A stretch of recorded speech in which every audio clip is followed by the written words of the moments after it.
ಕನ್ನಡ ವ್ಯಾಕರಣ ಅಧ್ಯಯನಕ್ಕೆ ಸ್ವಾಗತ. ಇಂದು ನಾವು ನಾಮಪದದ ಬಗ್ಗೆ ತಿಳಿಯೋಣ. ಮೊದಲಿಗೆ ಪದಗಳು ಎಂದರೆ ಏನು? ಪ್ರತ್ಯಯಗಳಿಂದ ಕೂಡಿದ ಶಬ್ದಗಳನ್ನು ಪದಗಳು ಎನ್ನುತ್ತೇವೆ. ಪ್ರತ್ಯಯ ಅಂದರೆ ಉ, ಅನ್ನು, ಇಂದ, ಗೆ ಇತ್ಯಾದಿ ಪದಗಳನ್ನು ಕೂಡಿಸಿ ಬಳಸುವ ಪದಗಳು. ಪದಗಳಲ್ಲಿ ಎರಡು ವಿಧಗಳಿವೆ: ನಾಮಪದಗಳು, ಕ್ರಿಯಾಪದಗಳು. ಇಂದಿನ ವಿಡಿಯೋದಲ್ಲಿ ನಾಮಪದಗಳ ಬಗ್ಗೆ ವಿವರವಾಗಿ ನಾವು ತಿಳಿಯೋಣ. ನಾಮಪದ ಅಂದರೆ ಏನು? ನಾಮಪ್ರಕೃತಿ ಅಥವಾ ಪ್ರಾತಿಪದಿಕಗಳಿಗೆ ವಿಭಕ್ತಿ ಪ್ರತ್ಯಯಗಳು ಸೇರಿ ಆಗುವಂತಹ ಪದಗಳನ್ನು ನಾವು ನಾಮಪದಗಳು ಎನ್ನುತ್ತೇವೆ. ಈ ನಾಮಪ್ರಕೃತಿ ಅಥವಾ ಪ್ರಾತಿಪದಿಕಗಳ ಜೊತೆಗೆ ವಿಭಕ್ತಿ ಪ್ರತ್ಯಯಗಳನ್ನು ಸೇರಿಸಿದಾಗ ನಾಮಪದಗಳಾಗ್ತವೆ. ನಾಮಪ್ರಕೃತಿ ಎಂದರೆ ಏನು? ನಾಮಪದದ ಮೂಲ ರೂಪಕ್ಕೆ ನಾಮಪ್ರಕೃತಿ, ಪ್ರಾತಿಪದಿಕ ಅಂತ ಕರಿತೇವೆ. ಈ ನಾಮಪ್ರಕೃತಿ ಅಂದರೆ ಪುನಃ ವಿಭಜಿಸಲು ಸಾಧ್ಯವಿಲ್ಲದ ಮೂಲ ಶಬ್ದಗಳನ್ನು ನಾಮಪ್ರಕೃತಿಗಳು ಎನ್ನುತ್ತೇವೆ. ಉದಾಹರಣೆಗೆ ಹೂ, ಮರ, ಹೊಸ, ಕರಿ ಇತ್ಯಾದಿ ಪದಗಳು ವಿಭಜನೆ ಮಾಡಲಿಕ್ಕೆ ಸಾಧ್ಯವಿಲ್ಲದಂಥ ಪದಗಳು. ಪ್ರಾತಿಪದಿಕ ಅಂದರೆ ಏನು? ಒಂದಕ್ಕಿಂತ ಹೆಚ್ಚು ಪ್ರಕೃತಿಗಳೋ ಪ್ರತ್ಯಯಗಳೋ ಸೇರಿ ಸಿದ್ಧವಾದಂತಹ ನಿಷ್ಪನ್ನ ಶಬ್ದಗಳು ಅಂದರೆ ಬಿಡಿಸಲಾಗದ ಶಬ್ದಗಳನ್ನು ಪ್ರಾತಿಪದಿಕ ಎಂದು ಕರೀತೇವೆ. ಹೂಮಾಲೆ, ಮರಗೆಲಸ, ಹೊಸದು, ಕರಿಕ ಇತ್ಯಾದಿ ಪದಗಳನ್ನು ನಾವು ಪ್ರಾತಿಪದಿಕ ಪದಗಳು ಅಂತ ಕರೀತೇವೆ. ನಾಮವಾಚಕಗಳು ಅಂದರೆ ಏನು?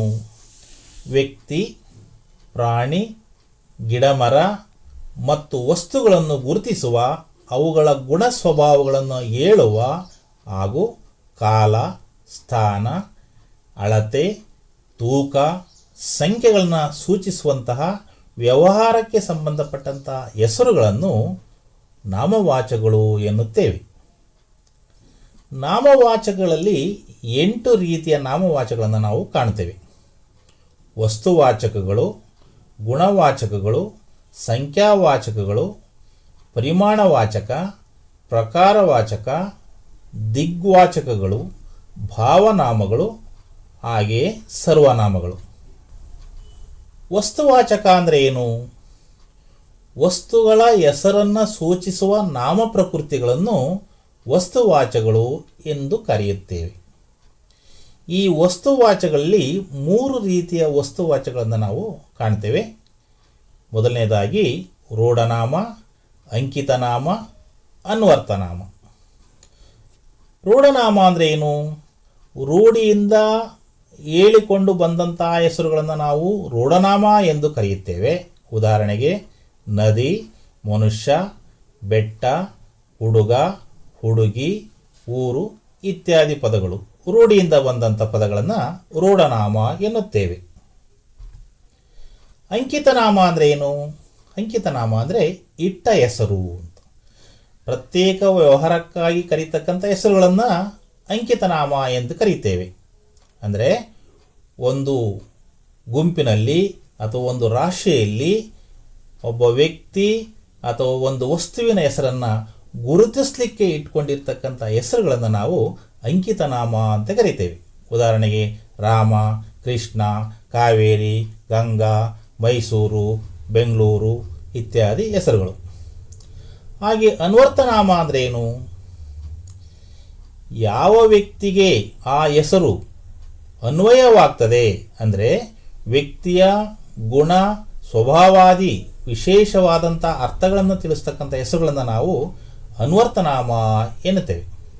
ಉದಾಹರಣೆಗೆ ಕುರುಡ, ಕುಂಟ, ವ್ಯಾಪಾರಿ, ಮೂಗ, ವೈದ್ಯ, ರೋಗಿ ಇತ್ಯಾದಿ ಪದಗಳು. ಗುಣವಾಚಕ ಎಂದರೆ ಏನು?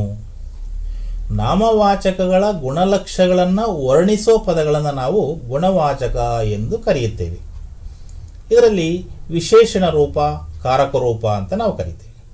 ವಿಶೇಷಣ ರೂಪದಲ್ಲಿ ಚಿಕ್ಕ, ದೊಡ್ಡ, ಒಳ್ಳೆಯ, ಬಿಳಿ ಇತ್ಯಾದಿ ಪದಗಳು ಬಂದರೆ, ಕಾರಕ ರೂಪದಲ್ಲಿ ಚಿಕ್ಕವಳು, ದೊಡ್ಡವಳು, ಒಳ್ಳೆಯದು, ಬಿಳಿಯದು ಇತ್ಯಾದಿ ಪದಗಳನ್ನು ನಾವು ಬಳಸ್ತೇವೆ.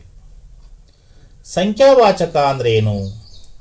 ಸಂಖ್ಯೆಯನ್ನು ಸೂಚಿಸುವ ಪದಗಳನ್ನು ಸಂಖ್ಯಾವಾಚಕ ಎನ್ನುತ್ತೇವೆ. ಉದಾಹರಣೆಗೆ 1, 2, 10, 100, 1000 ಇವೆಲ್ಲ ವಿಶೇಷಣ ರೂಪಗಳು. ಹಾಗೆ ಸಂಖ್ಯೆಯ ವಾಚಕಗಳಲ್ಲಿ ಕಾರಕ ರೂಪದಲ್ಲಿ ನಾವು 1ನೇಯ, 2ನೇಯ, 10ನೇಯವರು, 2, 4 ಇತ್ಯಾದಿ ಪದಗಳನ್ನು ಬಳಸ್ತೇವೆ. ಪರಿಮಾಣವಾಚಕ ಪ್ರಮಾಣವನ್ನು ಸೂಚಿಸುವ ಪದಗಳನ್ನು ಪರಿಮಾಣವಾಚಕ ಎನ್ನುತ್ತೇವೆ. ಅಷ್ಟು, ಇಷ್ಟು, ಎಷ್ಟು, ಹಲವು, ಕೆಲವು ಇತ್ಯಾದಿ ಪದಗಳು. ಪ್ರಕಾರವಾಚಕ ಅಂದರೆ ಏನು? ರೀತಿಯನ್ನು ಸೂಚಿಸ್ತಕ್ಕಂಥ ಪದಗಳನ್ನು ಪ್ರಕಾರವಾಚಕಗಳು ಅಂದರೆ ಇಂತಹ, ಎಂತಹ, ಹಾಗೆ, ಹೀಗೆ, ಹೇಗೆ ಇತ್ಯಾದಿ ಪದಗಳನ್ನು ನಾವು ಪ್ರಕಾರವಾಚಕಗಳಿಗೆ ಉದಾಹರಣೆಯಾಗಿ ಬಳಸ್ತೇವೆ. ದಿಗ್ವಾಚಕಗಳು ಅಂದರೆ ದಿಕ್ಕುಗಳನ್ನು ಸೂಚಿಸ್ತಕ್ಕಂಥ ಪದಗಳನ್ನು ನಾವು ದಿಗ್ವಾಚಕಗಳು ಎನ್ನುತ್ತೇವೆ. ಮೂಡಣ, ಪೊಡವಣ, ತೆಂಕಣ, ಬಡಗಣ, ಪೂರ್ವ, ಪಶ್ಚಿಮ, ಮೇಲೆ, ಕೆಳಗೆ ಇತ್ಯಾದಿ ಪದಗಳನ್ನು ನಾವು ದಿಗ್ವಾಚಕಗಳು ಎನ್ನುತ್ತೇವೆ. ಭಾವನಾಮಗಳು ಒಂದು ವಸ್ತುವಿನ ಗುಣ ಸ್ವಭಾವಗಳನ್ನು ತಿಳಿಸುವ ನಾಮವಾಚಕಗಳನ್ನು ನಾವು ಭಾವನಾಮಗಳು ಎನ್ನುತ್ತೇವೆ.